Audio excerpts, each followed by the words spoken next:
कहानी की शुरुआत में हमें एक नरेटर वॉइस के जरिए बताया जाता है कि इस यूनिवर्स में कुल 6 रियम्स हुआ करते थे और हर रियम की अपनी एक अलग दुनिया थी, अपने नियम थे। लेकिन इन सब में से 2 रियम्स सबसे ज्यादा पावरफुल थे, गॉड रियम और डीमन रियम। दोनों पूरे 6 रियम्स पर राज करना चाहते थे और यही चाहत उन्हें एक ऐसी एंडलेस बैटल में धकेल चुकी थी जो सालों से रुकने का नाम ही नहीं ले रही थी। हर रोज कहीं ना कहीं तबाही होती थी, इनोसेंट लोग मारे जाते थे और पूरे यूनिवर्स का बैलेंस धीरे धीरे टूटता जा रहा था। गॉड रियम की तरफ से इस पूरी जंग को लीड कर रहा था एक नाम, फे पेंग। वो सिर्फ एक कमांडर नहीं था बल्कि एक गार्डियन था जो दोनों रियल्म्स के बीच के पैसेज को प्रोटेक्ट करता था। और उसके सामने खड़ा था डीमन रियल्म का सबसे खतरनाक कमांडर, चोंगलो। दोनों के बीच न जाने कितनी बार लड़ाइयां हुई थी, लेकिन हर बार नतीजा अधूरा ही रहा। आखिरकार दोनों को ये समझ आ गया कि ये एंडलेस साइकिल कभी खत्म नहीं होगी, इसलिए दोनों ने डिसाइड किया कि अब एक आखिरी फाइनल बैटल होगी। और फिर बैटलफील्ड में दोनों आमने सामने खड़े थे। एक जोरदार एनर्जी ब्लास्ट के साथ फाइट स्टार्ट हुई। उनकी मूवमेंट्स इतनी फास्ट थीं कि कोई भी नॉर्मल कल्टीवेटर तो क्या, हाई लेवल वॉरियर्स भी उन्हें देख तक नहीं सकते थे। जब उनकी स्वॉर्ड्स टकराती थी तो शॉकवेव्स निकलती थी जो आसपास की पूरी स्पेस और माउंटेन को डिस्टॉर्ट कर देती थी। आसमान में लाइटनिंग क्रैक हो रही थी, धरती कांप रही थी और हर एक अटैक किसी डिजास्टर से कम नहीं लग रहा था। लड़ाई के बीच में चोंगलो बोला, इन 1000 सालों में आज तुमने सच में अपनी पूरी ताकत दिखाई है। और फे पेंग ने जवाब दिया, क्योंकि ये हमारी आखिरी लड़ाई है। ये सिर्फ 2 दुश्मनों की लड़ाई नहीं थी, ये 2 लेजेंड्स के बीच म्यूचुअल रिस्पेक्ट की लड़ाई थी। लेकिन तभी इस एपिक बैटल के बीच में गॉड रियम की तरफ से अचानक जजमेंट सुनाया गया। फे पेंग पर आरोप लगे कि उसने हेवनली पावर का मिसयूज किया, डीमन लॉर्ड से प्राइवेट बैटल की, और सबसे बड़ा क्राइम ये था कि इसी बीच उसकी डिवाइन स्वॉर्ड भी गिर गई।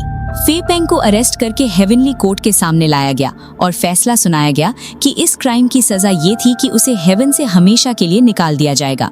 और साथ में ये श्राप भी मिला कि अगर वो रीइंकारनेट हुआ तो हर जन्म में उसे सिर्फ वॉर और सफरिंग ही मिलेगी। ये सुनते ही फे पेंग की पूरी डेस्टिनी बदल गई। एक महान वॉरियर अब एक कर्स्ड सोल बन चुका था और उसी मोमेंट में सब कुछ अंधेरे में डूब गया। अब कहानी प्रेजेंट टाइम में शिफ्ट होती है। अचानक एक लड़का डर से नींद से उठता है। यही है हमारा मेन हीरो जिंग टियन। वो पसीने में भीगा हुआ है और धीरे से बुदबुदाता है, फिर वही सपना। उसे समझ नहीं आता कि ये सपना है या उसकी पास्ट लाइफ की कोई मेमोरी। तभी अचानक बाहर से कोई आवाज आती है। वो डरते हुए चुपके चुपके एक लकड़ी उठाता है और आगे बढ़ता है और फिर जोर से चिल्लाता है, चोर चोर, और हमला कर देता है। लेकिन जैसे ही उसने देखा, सामने एक बेहद खूबसूरत लड़की थी और वो एक पल के लिए वहीं रुक गया। लड़की ने मौके का फायदा उठाया और पूछा, तुम किसे चोर बोल रहे हो? और फिर उसने अपनी फैमिली का टोकन दिखाया। जिंग टियन हैरान रह गया क्योंकि ये इस शहर की सबसे बड़ी टैंग फैमिली का टोकन था। जिंग टियन ने पूछा, इतनी बड़ी फैमिली से होकर यहाँ क्या कर रही हो? तब उसने एक टूटे हुए पॉट का पीस दिखाया और बताया कि उसके दादाजी की बेशकीमती बैंगनी चाय की केतली टूट गई है और वो उसके जैसी कोई चीज ढूंढने आई है। ऊपर से वो एटीट्यूड वाली लगती थी, लेकिन अंदर से बहुत इमोशनल और केयरिंग थी। और जिंग टियन ने ये नोटिस कर लिया। उसने कहा, मिलती जुलती तो नहीं मिलेगी, लेकिन मैं इसे जोड़ सकता हूँ, इतनी अच्छी तरह कि कोई माहिर भी नहीं पहचान पाएगा। श्वे जियान ने अपना हिडन वेपन निकाला और बोली, अगर धोखा दिया तो। लेकिन वो आगे कुछ बोल पाती उससे पहले ही भूकंप आ गया। श्वे जियान के ऊपर एक जार गिरने वाला था। जिंग टियन ने आगे बढ़कर उसे कैच कर लिया, लेकिन लड़की को लगा कि वो उसके साथ कुछ गलत करना चाहता है, इसलिए उसने उसी हिडन वेपन से उसे दूर पुश कर दिया।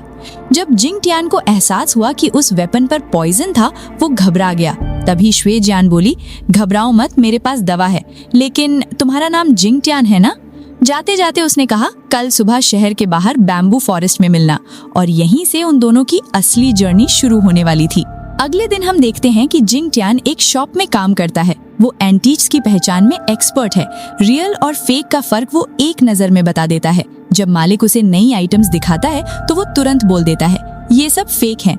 और अपने यूजुअल एटीट्यूड में जिंग टियन कहता है, अरे मालिक, मुझे धन्यवाद देने की जरूरत नहीं है। और इतना बोलते ही वो वहाँ से जल्दी निकलने लगता है, जैसे उसे कहीं अर्जेंटली पहुँचना हो।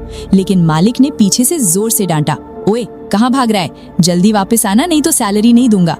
दूसरी तरफ टैंग फैमिली के टावर में टैंग श्वे जियान पॉइजन का एंटीडोट ढूंढ रही होती है। वो अलग अलग चीजें चेक कर रही थी, तभी उसकी नजर एक अजीब सी वॉल पर गई।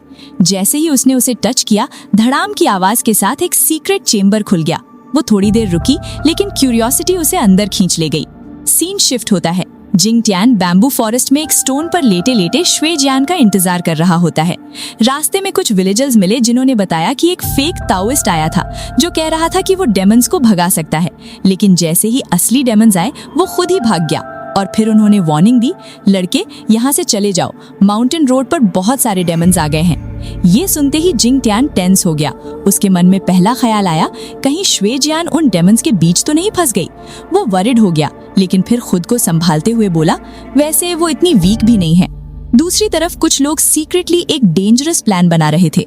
5 पॉइजन बीस्ट का इस्तेमाल करके एक पावरफुल टेक्निक हासिल करने की प्लानिंग कर रहे थे, लेकिन साथ ही उन्हें डर भी था कि अगर ये सीक्रेट बाहर आ गया तो हम खत्म हैं। तभी टैंग श्वे जियान ने उन्हें देखा और शॉक रह गई। वो कोई और नहीं, उसका अपना अंकल टैंग यी था और उसके हाथ में एक रेयर हर्ब थी। श्वे जियान तुरंत समझ गई कि अगर अभी नहीं रोका तो बहुत देर हो जाएगी। उसने बिना वक्त गवाए अपने सीक्रेट वेपन से अटैक किया और वो हर्ब नीचे गिरा दी, जिससे फाइट शुरू हो गई। लेकिन श्वे जियान जानते थी कि वो डायरेक्ट फाइट में नहीं जीत सकती, इसलिए उसने स्मार्ट मूव किया। मौका देखकर हर्ब उठाई और वहां से भाग निकली। भागते भागते उसे एक गेट दिखा, फॉरबिडन एरिया का गेट, जहां जाना मतलब सीधा मौत के मुंह में जाना। लेकिन फिर भी वो बिना सोचे उस गेट के अंदर चली गई। इतनी हिम्मत तो उसके अंकल टैंग यी में भी नहीं थी। इधर जिंग टियान फॉरेस्ट में अपनी वुडन स्वॉर्ड लेकर आगे बढ़ रहा था कि उसे लगा कोई उसके पीछे है। अगले ही पल एक शैडो उसके सामने आ गई और वो डर के मारे भागने लगा। भागते भागते वो एक माउंटेन एज पर पहुंच गया जहां आगे कोई रास्ता नहीं था। जब पीछे मुड़कर देखा तो उस शैडो का काला कपड़ा हटा और सच सामने आया। वो कोई डेमन नहीं बल्कि 3 छोटे छोटे वियर्ड क्रीचर्स थे। एक लैंटर्न क्रीचर, दूसरा शराब का पॉट वाला और तीसरा बोरी वाला क्रीचर।